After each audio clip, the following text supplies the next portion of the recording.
Hey guys, welcome back to my channel. It's Jessica Ward King, the StigmaCrusher here. Today I wanted to give you a little bit of an update on me. So I try to keep you updated as the bipolar roller coaster continues.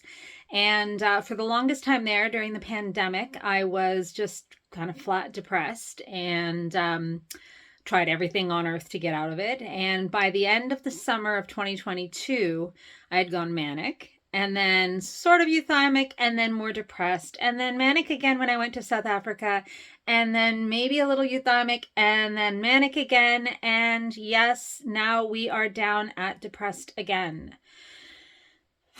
So, stability with bipolar is hard. I've already mentioned that on this channel.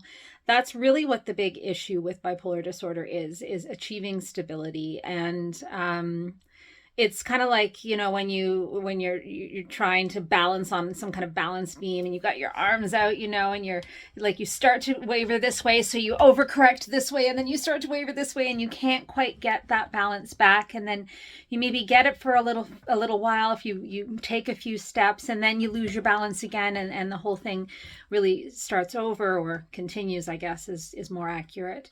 And that's where I'm at. I'm at that point in the balance beam or the roller coaster where I'm down on the bottom again. It plummeted pretty dramatically from feeling of general well-being to suicidal ideation in a matter of days. For some people, it can be even faster than that. It can literally be like several mood swings in the matter of hours. For me, it's usually more like days or weeks. I'm a little disappointed because I usually get at least like once a mood episode kind of clears up and I regain balance, I usually get about a year in between. Um, this time, I mean, this has been a little bit atypical. Pandemic started the depressive episode that lasted years, and now I haven't been able to regain balance at all since then.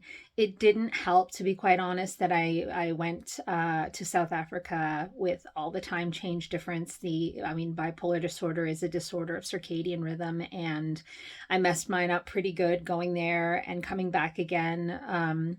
So it's not like completely unexpected, but let me tell you, with depression and depressive thoughts, it's really difficult not to go all the way down there in your head. It's really difficult for me not to immediately jump to the conclusion that this is another depressive episode that's going to last for years, and that I didn't get any time in between. And you know, what is life worth if it's just going to be suffering like this all the time? And my experience these last few months, like literally since July 2022, has been I haven't hit stability yet. There hasn't been a between episodes yet. I'm still not there yet. And as much as I've gone manic, depressed, down, normal, up, down, normal, you know, all over the place, chances are that with the medication changes that I'm making and the talk therapy that I'm doing, that I'll go up again to possibly normal mood and possibly stay there for a year in between. Like the chances are that that's going to happen. But oh my gosh, is it ever difficult to tell the inside of my head that right now? Like I'm sitting here telling you in a completely reasonable voice, and the inside of my head is like banging against my skull, going, it's all lies. You're going to be depressed forever and it's only going to get worse.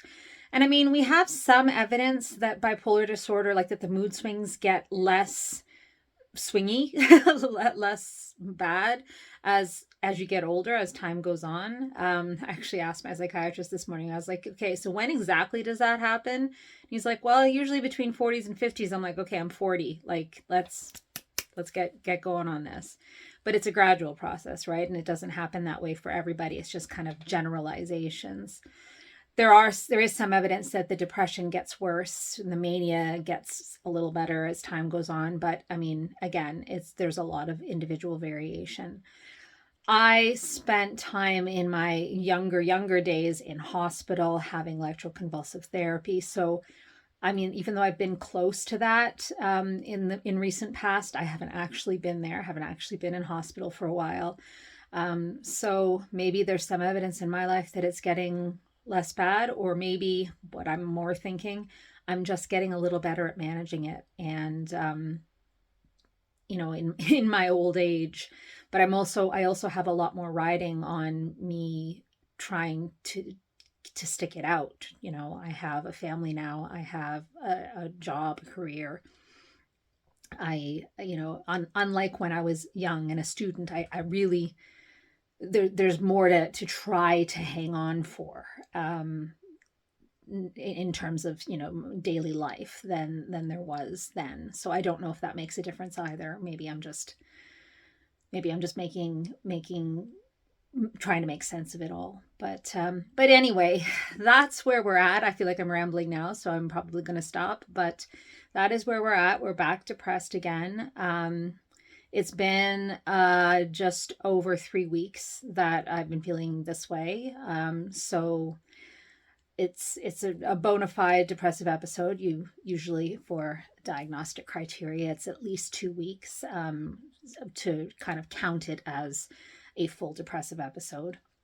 Again, as I say, some people experience mood swings within hours or days. So the diagnostic criteria start to break down a little bit with bipolar disorder, but this is a significant one. So, you know, pray for me, send help. Waving white flag over here. I don't want to do this again for any significant period of time. Yeah, I will keep you updated as the roller coaster continues, because you guys seem to be interested in this kind of content. If you are, do let me know. Either give me a thumbs up or give me comments letting me know, you know, if you like this kind of content or what other kind of content you'd like to see. I do continue, obviously, to do this channel when I'm feeling well, when I'm feeling manic, when I'm feeling depressed. This is a bit of an outlet for me. I enjoy this. So do let me know what kind of content you'd like to see. Let me know if you're struggling right now too. We can support one another. And I will see you in my next one. Take care, guys. Bye. Stigma Crusher.